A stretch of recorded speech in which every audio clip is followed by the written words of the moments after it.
Good morning, Bucknutters. It is Thursday, October 28th, 2021. I am Dan Rubin. This is the Bucknuts Morning 5 and Change. If it's Thursday before the biggest recruiting weekend of the year, you know we had to have 24/7 Sports Director of Recruiting, Steve Wiltfong, on. Steve, how goes it? And it just so happens to be my regularly scheduled spot on the Bucknuts Morning 5. The sun is coming out here in the Indianapolis suburbs. We're sending this crisp fall weather down I-70 through Dayton all the way to Columbus for what's going to be a massive recruiting weekend for the Buckeyes as they welcome their newest Big Ten rival, Penn State, to the shoe for a night game. And it's going to be a loaded crop of recruits, as you said. Here's how we're going to do this. Steve is going to tackle all the non-quarterbacks before the break. After the break, he will tackle the quarterbacks, and then we'll get a pick on the Penn State game. This is literally one of the biggest weekends in recruiting history at Ohio State. Given the fact the pandemic limited visits so much last season, this has got to be the biggest visit weekend in recent memory for Ohio State. The list is so long, we're just going to sit back and let Steve cook. Steve, the non-quarterbacks expected at Ohio State this weekend, and your thoughts. All right, let's start with the official visitors. You got top 247 defensive lineman Hero Kanu coming back to campus. Ohio State's been a major contender for him from the beginning. I think Oklahoma has the edge coming into this trip, so you need to make a move on the Sooners for Hero Kanu. Top 247 offensive lineman Ernest Green from California, St. John Bosco, also coming back to Ohio State. The Buckeyes have also been in the top 2 or 3 for him for much of his process. I think Georgia is the one to beat for him coming in. So looking to make a move on those 2 programs. And as you all know, just because you don't lead today doesn't mean you won't lead when it matters most. Recruiting ebbs and flows. I like the Sooners today for Canoe and Georgia for Green, but it doesn't mean I won't like the Buckeyes tomorrow. We'll see how these visits go. I do like the Buckeyes for Zion Branch, top 247 safety. My crystal ball says that. I still feel good about Ohio State for the Bishop Gorman standout. And then Xavier Wampaw, the number 1 safety in the top 247, takes his official. And, hey, man, I still think Ohio State has a good shot to land Xavier Wampaw as well as they battle Notre Dame and Iowa. For him, this is his last trip of the process.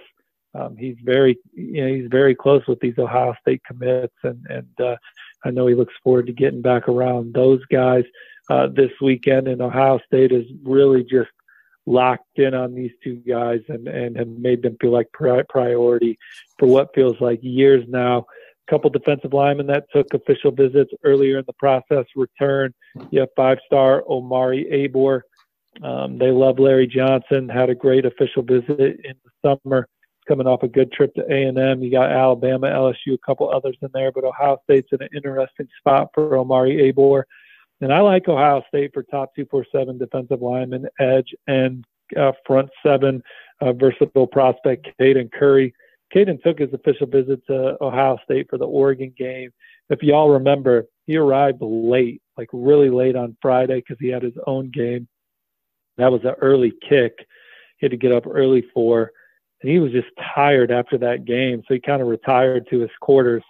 So this game, he is staying overnight in Columbus, and he'll get a better feel for the players and recruits. And he's been building a relationship with guys like C.J. Hicks. Who hasn't been building a relationship with C.J. Hicks if you're a major Ohio State target? But I know he looks forward to getting around more of the people. He loves Larry Johnson, loves Mickey Marotti, and I like where Ohio State stands for Caden Curry coming into this visit where he will stay overnight. Kind of switching gears to the 2023 class, Daniel, 5-star Central there, Sonny Styles coming back with some family members.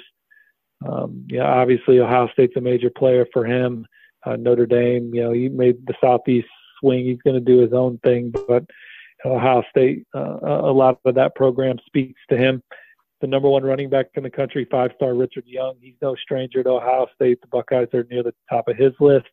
Top 247 number one linebacker, Troy Bowles. I already have a crystal ball on the Buckeyes for Troy Bowles. The Ohio State's top 2 receiver targets, Carnell Tate and Zachariah Branch, are returning to campus. There's no question Ohio State has a really good chance to land both of those young men.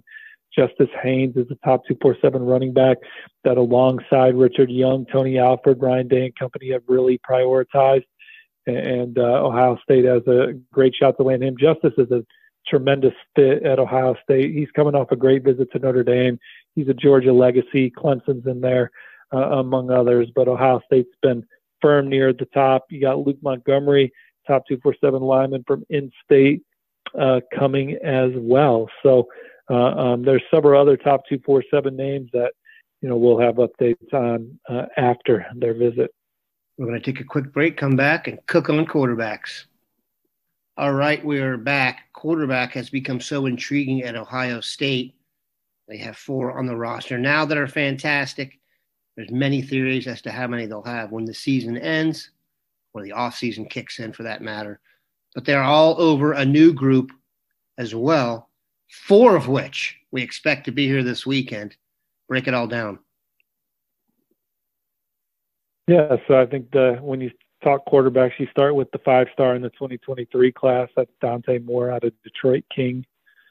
Michigan, Michigan State, Notre Dame, Ohio State, some of the major contenders for Dante Moore. He's having a terrific junior season. He's thrown for over 2,800 yards and 28 touchdowns in 8 games. He's completing over 70% of his passes. And he's played his best football in their biggest games, against Cass Tech, against Moeller, against Carmel.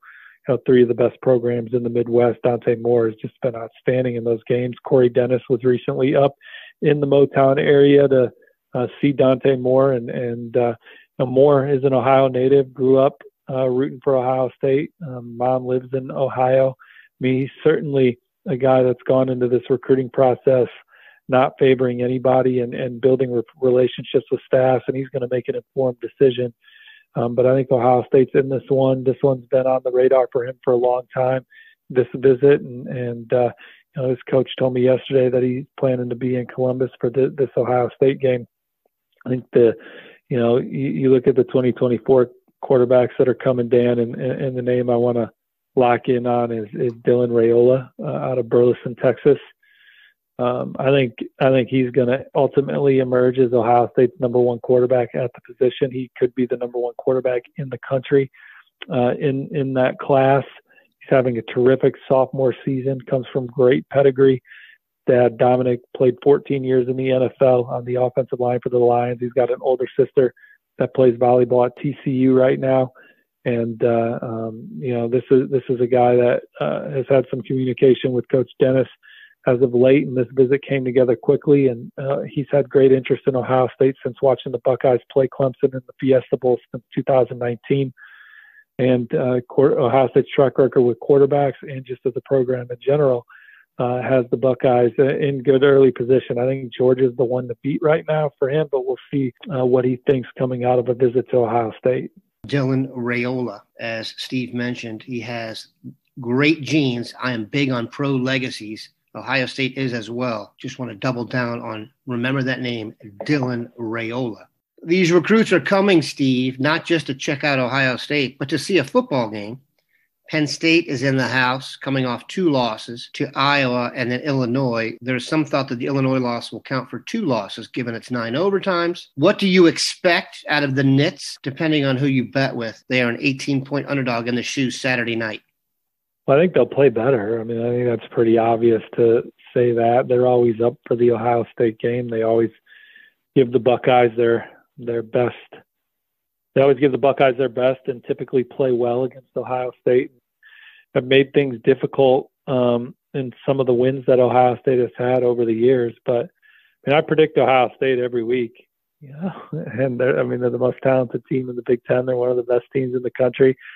They're really playing at a high level right now. This team's coming into their own, and I know I've said it on this show in the past, but I've been to a night game at the Shoe, and if they can get it, they can turn it on you real quick, and it can just get louder and louder in there. But Ohio State scored over 50 points in 4 games in a row. They're going to be, they're going to be tough to stop in this one. And obviously, I like the Buckeyes, and I'll be doing my best to complement Bill Kierlich's coverage from this big recruiting weekend late Saturday night into Sunday.